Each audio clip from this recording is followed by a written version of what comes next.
Welcome to the Deep Dive. Today, we're taking you to a place woven into India's ancient history, celebrated for its vibrant culture and, well, deep agricultural roots. But we're not here just to look back. We're here because it feels like this region is poised, really on the precipice of an economic revolution, ready to dramatically redefine its destiny. We're diving into Bihar, an Indian state that seems on the verge of a seismic shift. Our mission today is to unpack Bihar's groundbreaking Industrial Investment Promotion Package 2025. You might hear it called BIPPP 2025. And this isn't just, a minor policy update. It feels like a really ambitious blueprint. We're going to explore what this actually entails, the powerful incentives it offers, and I guess how it could completely reshape the economic narrative of an entire state, transforming it from that traditional agrarian heartland into a dynamic industrial player. It really is a pivotal moment, I think. For decades, when you mentioned Bihar, the immediate associations were, well, its rich agricultural heritage, its incredible cultural legacy, maybe even its historical role, right? Cradle of empire stuff. Industrial prowess wasn't typically the first thing that sprang to mind. Yet Bihar possesses an undeniable strategic location, abundant natural resources, and crucially, a vibrant, incredibly young workforce. That's key. So this new package, it was just approved August 26, 2025, under Chief Minister Nitish Kumar's leadership. It feels like a really comprehensive strategy, designed, it seems, to unleash that dormant potential. The aim is to position Bihar as a magnet for, well, not just traditional manufacturing, but also for crucial logistics hubs and even cutting-edge sectors like FinTech. It's a bold move, a very deliberate move, I'd say, to shed that agrarian image and embrace a modern industrialized future. Okay, let's unpack that ambition then. The government has set this frankly audacious target, creating 1 crore jobs. That's 10 million jobs over the next 5 years. I mean, that's a monumental declaration of intent. From your perspective, what makes this target even remotely realistic? And what are the most significant foundational changes or strategies needed to underpin that kind of job creation, especially given Bihar's historical economic profile? That's the core question, isn't it? The realism, I think, comes from two key factors: leveraging Bihar's demographic dividend, that young population, and a strategic, evolving approach. See, this package isn't merely about, say, attracting factories. It's about cultivating a whole ecosystem where businesses can actually thrive, generate significant employment, and genuinely empower the state's massive youth population. This represents a crucial evolution, moving from primarily agricultural reliance to embracing diverse industries. It's also important to note this isn't completely out of the blue. It builds, quite thoughtfully, on earlier efforts, like the Bihar Industrial Investment Promotion Policy of 2016. So it shows a kind of refined long-term strategy. And the sheer number of young people entering the workforce every year, Yeah. I mean, there's a captive talent pool right there, Yeah. provided, of course, they get the right skills. Right, the skills gap is something we definitely need to touch on. But first, here's where it gets really compelling for investors. The BIPPP 2025 is just packed with incentives. Let's start with maybe one of the most eye-catching features, free land. Imagine industries investing over 100 crore A&D, creating more than 1,000 direct jobs. They become eligible for up to 10 acres of land at no cost. And for what they're calling mega investments, over 1,000 crore, the government is offering up to 25 acres of free land. Now, that sounds incredibly generous, maybe too generous. What are the specific safeguards against, speculative investment to ensure the land is actually used for high impact, long-term industrialization and job creation? You've hit on a critical point there. Access to affordable land. I mean, that's been a huge barrier for industrial development right across India, not just Bihar. So by addressing this directly, and yes, generously, Bihar is removing a major hurdle. As for safeguards, the key is the conditional nature of the offer. Eligibility is strictly tied to substantial capital investment and, crucially, significant direct job creation. These aren't just one-off grants. They often come with performance clauses, time-bound commitments for project completion, getting things operational. This helps ensure that the projects benefiting are the ones really poised to deliver the greatest positive impact on the state's workforce and economy, rather than just, companies sitting on undeveloped land. It's a game changer for businesses looking to expand or launch new ventures. Really drastically reduces their initial capital outlay. Okay, beyond land, the financial incentives are equally compelling. We're talking about something called interest subvention up to 40 crore. Can you explain that a bit? Then there's the reimbursement of net state goods and services tax, SGST, up to an incredible 300% of the approved project cost for a remarkable 14 years, and a capital subsidy of up to 30% of the project cost. Can you break down what these really mean for a business owner on the ground? That 300% SGST figure especially sounds enormous. Absolutely. Let's simplify these a bit. Interest subvention basically means the government helps you pay down a big chunk of your loan interest costs, up to that 40 crore figure. Makes financing new projects much cheaper. Now, the 300% SGST reimbursement. To put that in perspective, over 14 years, companies could potentially get back up to 3 times their initial approved project investment, just in state tax reimbursements alone. Yeah. That frees up massive capital for companies, money they can reinvest into expansion, innovation, more job creation instead of it just going straight out in taxes, and the capital subsidy up to 30% that directly offsets those high initial setup expenses for building new units. So when you combine all these, well, Bihar suddenly becomes a highly cost-competitive location. And it's not just that. This package also includes some really forward-thinking support for export promotion up to 40 lakh annually for 14 years. That signals an ambition for global markets. Plus, they've covered reimbursements for stamp duty, land conversion fees, even support for private industrial parks. It really shows a holistic kind of 360-degree approach. And it's not just about attracting, say, traditional manufacturing either. Bihar is clearly looking to leapfrog into the future here. The proposed FinTech City in Patna, that sounds incredibly ambitious, and aimed to be a hub for financial technology, fostering innovation in digital payments, blockchain, AI. This comparison to Bangalore is bold. What makes Bihar uniquely positioned to actually achieve this beyond just having a plan on paper for a fintech city? That's a crucial distinction, isn't it? Ambition is one thing, laying the groundwork is another. Bihar's unique positioning comes from several factors, I think. Firstly, that vast, young, and increasingly educated workforce. It provides a talent pipeline that, needs targeted skill development, but can be channeled into tech sectors. Right, the potential is there. Exactly. Secondly, the state's large rural population represents this huge, untapped market for digital financial services. That creates an internal demand that can actually fuel innovation within the state itself. And as for physical preparation, they're not just talking. The state cabinet has already approved acquiring, 2,627 acres of land across multiple districts. That costs 812 crore. This is to establish 5 new industrial zones. And they're strategically spread out: Begusarai, Siwan, Saharsa, Madhepura, and Patna. So growth isn't just stuck in the capital. Spreading the benefits. Precisely. And then an additional 100 crore land acquisition plan was greenlit on August 26, specifically for broader industrial development, including that FinTech City project. So it shows a serious commitment to actually building the physical infrastructure needed for this kind of leap. The numbers are, staggering.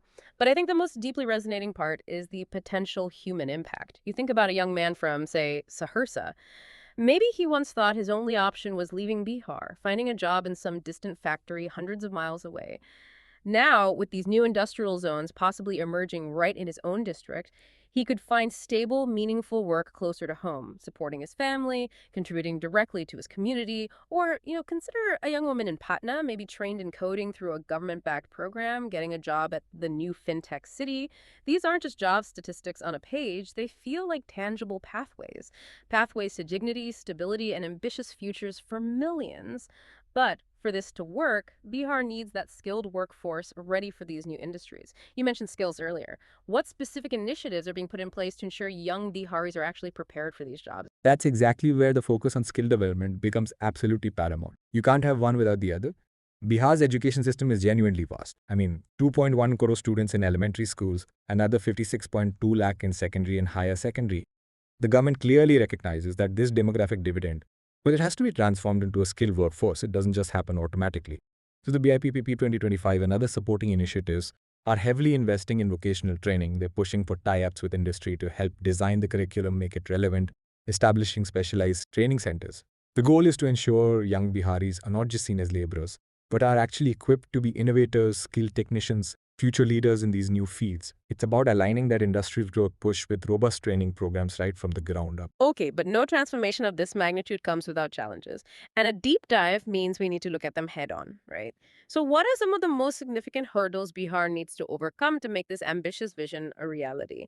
And maybe how does BIPPP 2025 specifically aim to tackle them? Let's start with the literacy rate. It's around 61.8% overall and only 51.5% for females, which is lower than the national average. How critical is this? And are there specific elements within the policy or supporting initiatives designed to rapidly upskill the workforce for these new industrial demands? That's a very direct question, and rightly so. The literacy rate is a foundational challenge, no question, especially if you're trying to attract advanced manufacturing and tech industries. The BIPPP 2025 seems to acknowledge this by embedding significant provisions for skill development and vocational training, as we just discussed. The state is dramatically ramping up its ITIs, the Industrial Training Institutes, and actively collaborating with private sector partners to tailor courses directly to industry needs. What skills do you actually need? Let's teach those. The policy also offers incentives for the companies themselves to invest in local skill development. That creates a direct link between the new jobs being created and building the capabilities of the local workforce. Look, it's a long-term investment. It won't happen overnight. But it's absolutely crucial for the kind of high-value jobs Bihar seems to be targeting. That's a critical point about literacy and upskilling. But another historical concern, one often highlighted by potential investors, is the perception, at least, of political instability and maybe bureaucratic red tape. Hurdles. How does BIPP 2025 specifically address those maybe deep-rooted investor concerns, not just with promises, but with concrete, implementable reforms that could build long-term confidence? That's a crucial point, yeah. It directly speaks to investor confidence, or lack thereof sometimes. Beyond the generous financial incentives, which grab headlines, the policy emphasizes a single-window clearance system. The idea is to drastically cut down on bureaucratic delays, running around different offices getting approvals. Streamlining things. Exactly. They're also prioritizing land dispute resolution through fast-track mechanisms. That directly tackles a historical and often very frustrating pain point for businesses trying to set up. And the government's public commitment to, I think they said, double subsidies and enhanced transparency. That feels like a direct response to those past perceptions you mentioned. But ultimately, you're right, building trust will require a consistent, transparent track record, effective policy implementation, dealing with grievances fairly. The initial reforms laid out in BIPPP 2025 seem designed to kickstart that process, build that momentum. Execution will be key. Yet, despite these challenges, Bihar also possesses some undeniable strengths that could be powerful accelerants for this policy. What are those key advantages, and how do they maybe directly mitigate some of the challenges you just mentioned, or perhaps accelerate the policy's overall success? Indeed. While challenges exist, Bihar's inherent strengths are formidable. You can't ignore them. That large young population, for instance. Okay, it's a challenge in terms of skilling, but it's also a massive asset, especially when other regions across India and even globally are facing growing labor shortages. When effectively skilled, this becomes a deep, eager talent pool. Right, a demographic dividend if managed well. Precisely. Then there's its strategic location. Bordering Nepal, yes, but also its close proximity to major eastern ports like Kolkata and Haldia. This positions Bihar as a natural gateway for trade, opening up both domestic and, importantly, international markets for goods manufactured within the state. Furthermore, the existing infrastructure. It's actually quite robust in many areas already. People might not realize that. Bihar ranks third nationally in road density, 3,166.9 kilometers per 1,000 addressable kilometers. And key arteries, like the huge 3,300 kilometers east-west corridor, pass right through crucial districts. That enhances vital connectivity for logistics for supply chains. And what about energy and sustainability? We know that's increasingly a big factor for modern industries, for global investors. Precisely. And Bihar seems aware of this. The state's growing renewable energy capacity, it currently stands at about 420.26 MW, encompassing solar, hydro, and biopower, signals a strong commitment to sustainable development. This aligns perfectly with global trends, towards greener business practices, corporate social responsibility. For environmentally conscious investors, this makes Bihar an increasingly attractive destination. It shows a forward-thinking approach that complements its economic ambitions. These strengths, if they're properly leveraged alongside the policy incentives, can indeed become powerful force multipliers. So let's bring it back to the listener. What does all of this mean for you? Whether you're a potential investor thinking about expansion, or maybe a young person in Bihar contemplating your future. For businesses, large or small, the BIPPP 2025 presents, well, it feels like a truly golden opportunity, genuinely unlike anything we've seen from the state before. Let's take a hypothetical. Imagine a textile factory setting up in Gaya. We know there's already 35.14 crore approved for a textile project there. An investor could set up a factory, potentially receive up to 10 acres of free land, benefit from that 30% capital subsidy, and that incredible 300% SGST reimbursement would just drastically cut operating costs for years. You add in the export incentives, access to a skilled workforce potentially through government support, all in a state with improving connectivity. It's a compelling, really holistic package. It significantly de-risks the investment and promises substantial returns if they get it right. And a particularly compelling aspect here, I think, is the clear timeline the government has set. March 31st, 2026. That's the deadline for applications to actually avail of these specific incentives under this package. This creates a powerful sense of urgency. For entrepreneurs, for businesses looking to capitalize on these benefits, the clock is ticking. Get your applications in. Exactly. All the necessary details, the application procedures, they say it can be found through the Department of Industries or the state's official investment portal. And they emphasize streamlined processes designed specifically for ease of access and transparent land acquisition. They're really trying, it seems, to make it as straightforward as possible for investors to come in. And for Bihar's youth, this feels like a clear call to action. Skill development programs, backed by both the government and hopefully the private sector, are rolling out right now.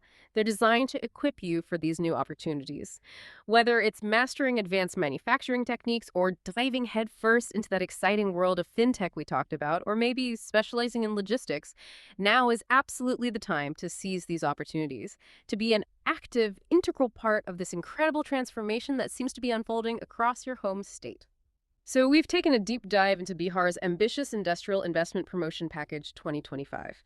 It really does feel like more than just a policy document. It's a profound promise, isn't it? A promise to investors that Bihar is serious, ready to compete with India's established industrial giants. It's a promise to the youth that their future can genuinely thrive within the state's borders, fostering maybe a new sense of belonging and opportunity. And it's a promise perhaps to the world that Bihar is no longer just an agrarian heartland, but a dynamic and rapidly evolving player in India's huge growth story. And zooming out just a bit, consider the potentially profound ripple effects of such a transformation, if it succeeds. How might this policy not only boost those critical economic metrics to GDP employment figures, but also fundamentally alter long-standing migration patterns, people staying or even coming back? How might it strengthen local communities by creating local prosperity? And maybe even reshape the cultural identity of an entire region for generations to come. It's about so much more than just factories and subsidies, isn't it? It feels like it's about reimagining futures, offering dignity, stability, and ambitious pathways for millions of people. As factories hopefully rise, as jobs multiply, and as innovation starts to take root across Bihar, the state truly stands at the cusp of a new era. It's a compelling narrative, one of immense potential finally perhaps being unleashed, inviting us all, really, to watch this dynamic transformation unfold.